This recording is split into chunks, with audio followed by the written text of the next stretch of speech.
Calm Before the Storm by Galloping Cowgirl. 3,902 words. Where had Kristoff gotten blankets to hand out?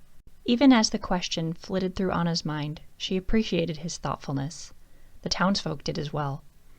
They were lucky that this had not happened later in the evening, or later in the season. It appeared that only the smallest children were still in their night dresses. Some of the adults shivered in the late autumn air, but no one seemed overly upset. After all, the last time their kingdom faced major hardship had been when summer became winter 3 years ago. This was nothing compared to that. Anna rounded on her sister. There was something the blonde wasn't telling her. Okay, I don't understand. You've been hearing a voice, and you didn't think to tell me?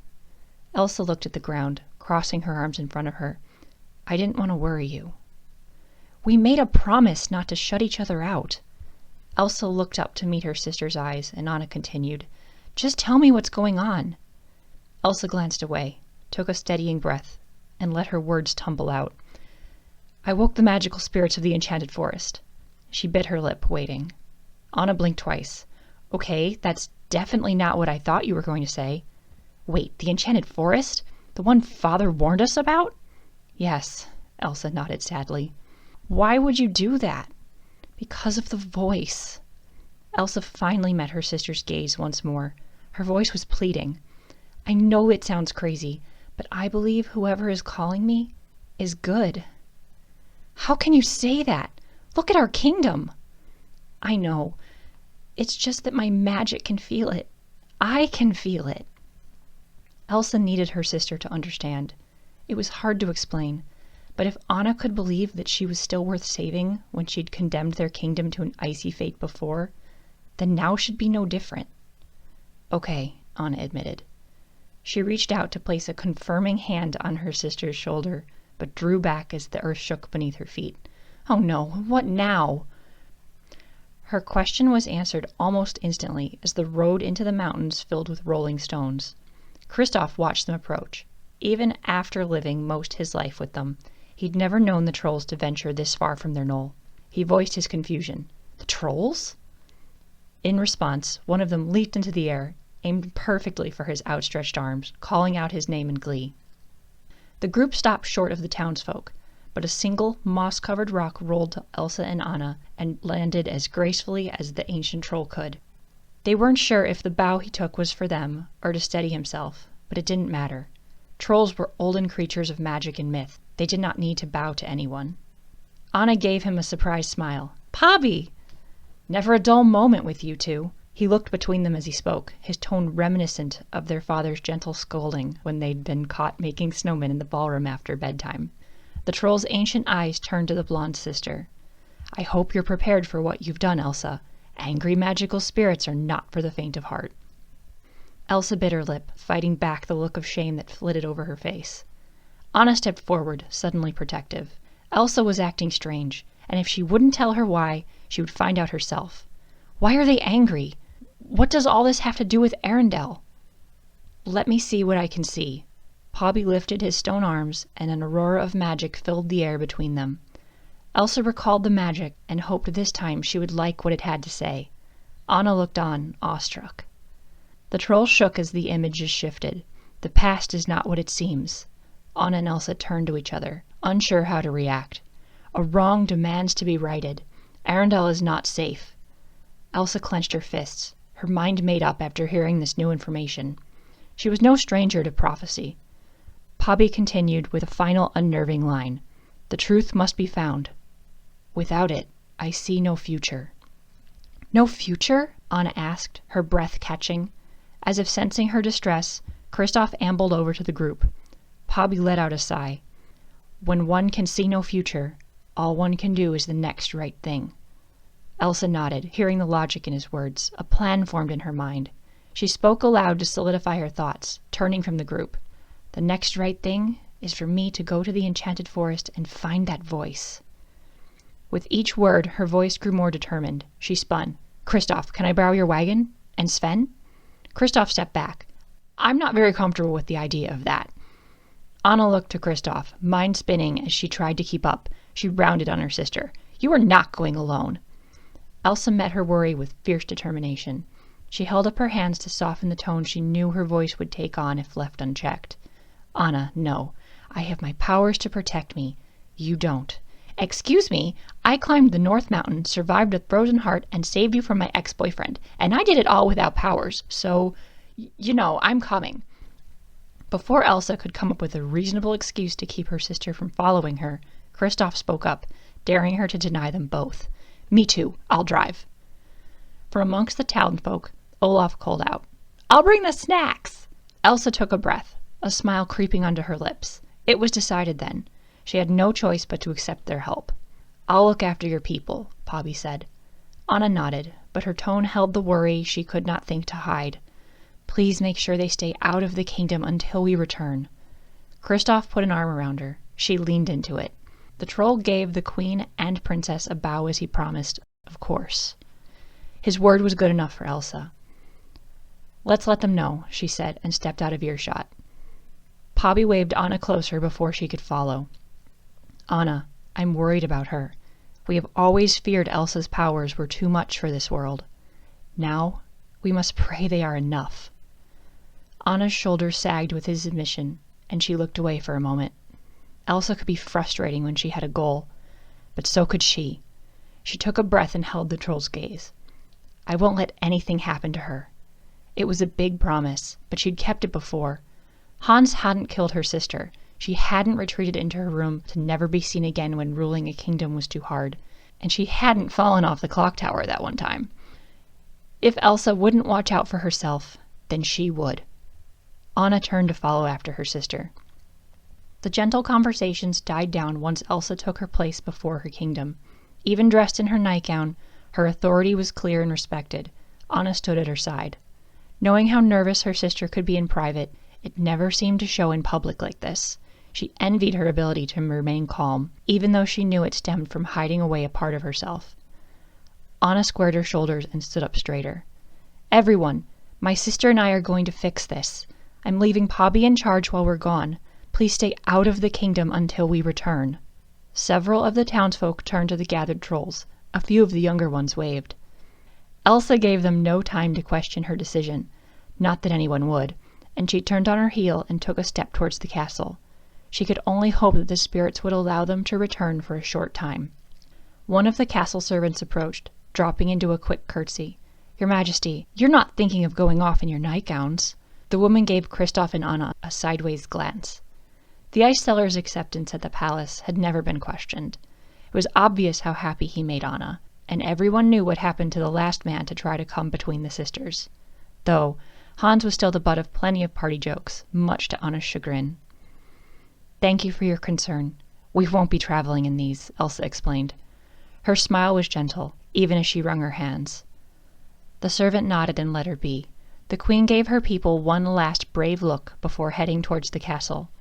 Anna linked their arms, letting Kristoff follow with Sven.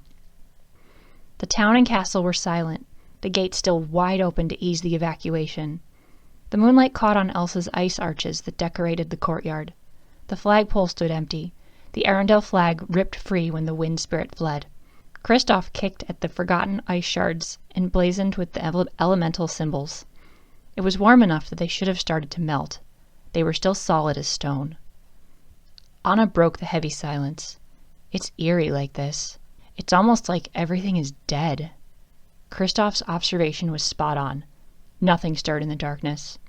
Navigating the castle without candle flame would be interesting if the servants had drawn all of the corridor's curtains for the evening. Do you think we'll need to fight off hordes of undead Dragnar? Olaf asked, his perfectly chipper tone suggesting the idea was an adventure in itself, and not something that worried him all that much. No, Olaf. There are no monsters in the castle, Anna smiled. The snowman shrugged and skipped ahead, but Elsa shuddered. The word monster brought back memories of her coronation day. Even if the monster turned out not to be her in the end, the accusation still lingered. She clenched her fists. You're not worried about them, are you? You know they're not real, right? Anna's question was whispered, and Elsa could only smile in response. No, Anna, they aren't real. I was just thinking about real monsters. Elsa. Olaf, go with Kristoff and Sven to get the wagon and supplies ready. We'll join you out here. The snowman did as he was told, but Kristoff frowned. "Wait, I'm not going out at those woods dressed like this."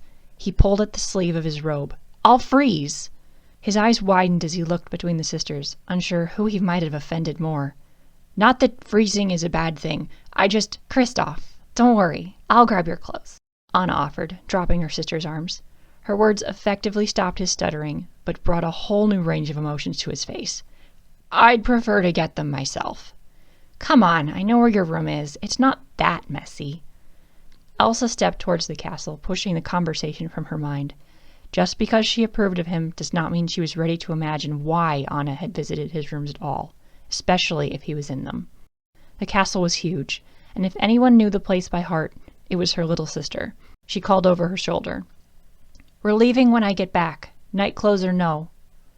Her words were enough to snap the others into motion. Anna scurried to her side, and together they pushed the castle doors open and ascended the grand staircase. The curtains were still wide open, so the castle only appeared sleeping, as it was bathed in the silver moonlight. The carpets muffled their slippered steps until Elsa stopped in front of the door. She paused, fingers on the doorknob. It was the same room she had used since childhood, the same one she'd slept in hours ago. But as much as she knew exactly what she'd find, she'd paused. Anna attempted to open the door for her, but Elsa closed her hand around the door handle, blocking her sister. "Go grab your own things," the Queen smiled. "It'll be faster that way." Anna gave her sister a look, but turned to her own room without complaint. She vanished. The door, silent as always, allowed Elsa in without betraying her hesitation. Just as she feared, the bedroom already felt different, like it was less hers somehow. She straightened the rumpled bedsheets, glanced over the window, and listened. The one time she wanted to hear the voice, it was silent. She shuddered, but not from the chill the lack of a hearth's fire brought. No, it was never too cold for her. Never. Her wardrobe beckoned, reminding her why she and Anna risked angering the spirits further by returning to the castle at all. Throwing wide the doors, a select set of dresses met her eyes. Elsa frowned. A dress would do her little good in the enchanted forest. She smoothed the fabric of her nightgown down over her sides, the magical ice overlay coming to life under her fingers.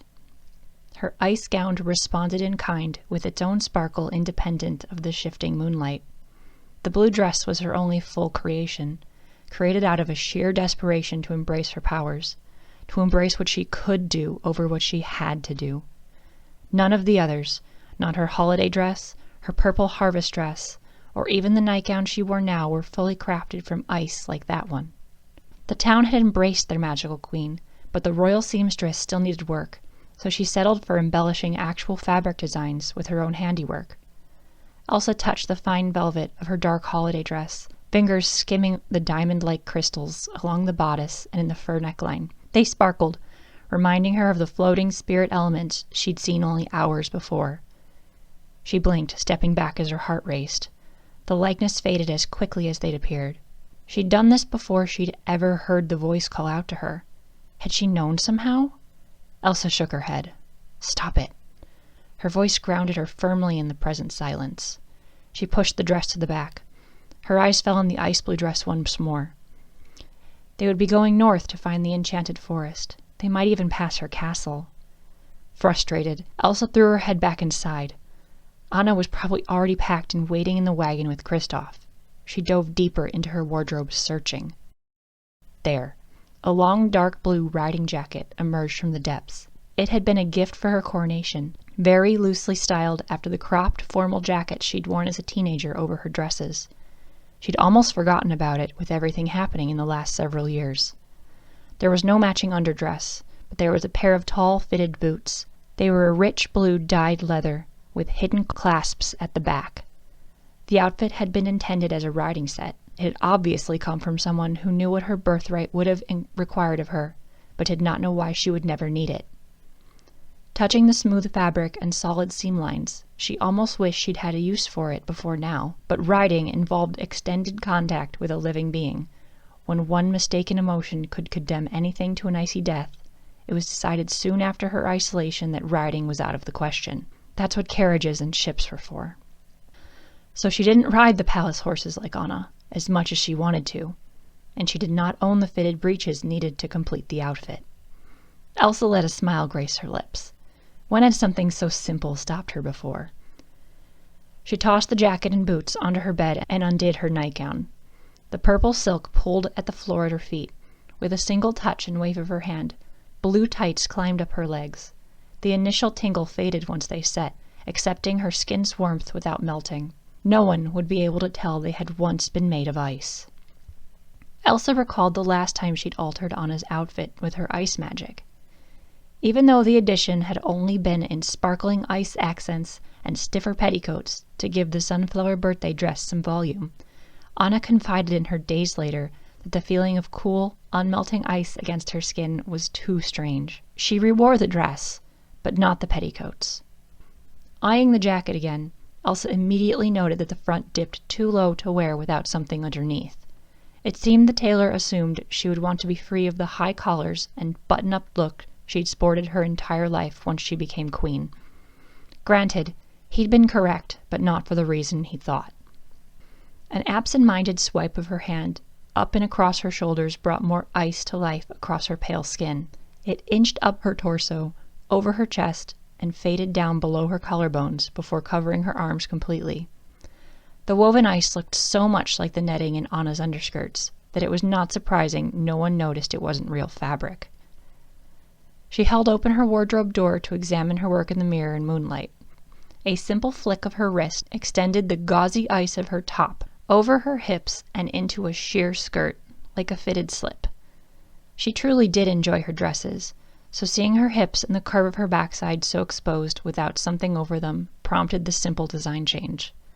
With the flowy addition added, her otherwise skin-tight underlayer was complete. Sitting on the edge of her bed, Elsa pulled on the riding boots, her slender fingers leaving sparkling swirls in the leather. The color lightened at her touch, shifting from a deep midnight to the color of an icy sky.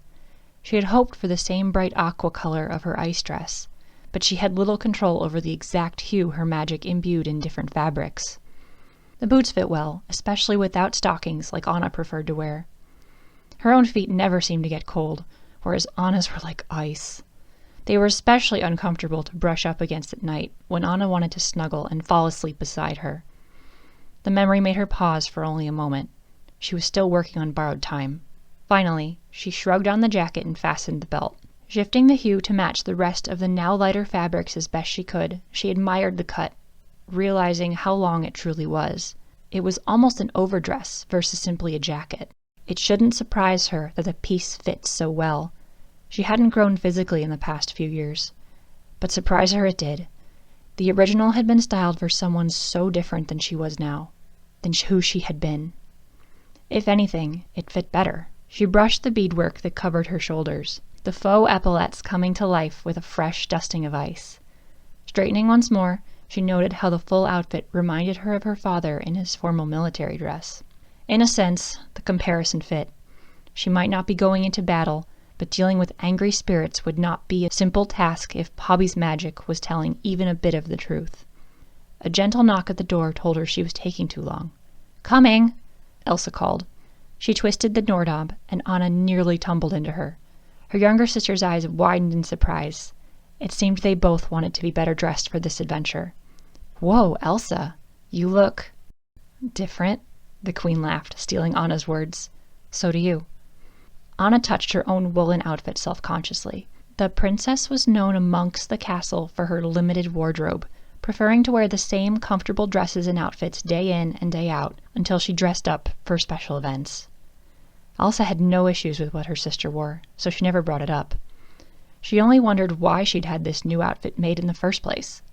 The detailing on the dress was not something she could have thrown together in a short time. The maroon cape was gorgeous, but she'd never seen it before. The leather satchel at Anna's side caught her attention. Anna answered before she could ask. "Kristoff's clothes. Did we need to take anything else?" "That should be it." Elsa stopped herself, spun, and scooped up their mother's scarf from where she'd left it on the bed. She ran her hands over the impossibly soft fabric. "Now we can go." Elsa took Anna's hand as if they were children once more and retreated down the hallway. Elsa glanced back over her shoulder, back to the room she'd spent most of her life locked away in. A darkness clouded her mind for a moment. She wondered what might happen if this trip didn't go as planned. Would Anna keep her room as it was now? Would her gown stay forever untouched in her wardrobe? Would her ice dress melt? She couldn't help but let her mind wander where it shouldn't. Poppy's words were getting to her. Anna noticed her distress. It'll be okay. She gave her sister's hand a squeeze. We'll do this together. Okay, Elsa? We'll be back soon. Nothing has to change. Elsa offered her sister a smile, hoping she kept her own worries from showing through this time. No matter how many times Anna promised, somehow, Elsa knew otherwise. This time was different. The voice was just the start. Now that she had taken this first step, made this first choice, change would follow. She just hoped Anna was ready for it.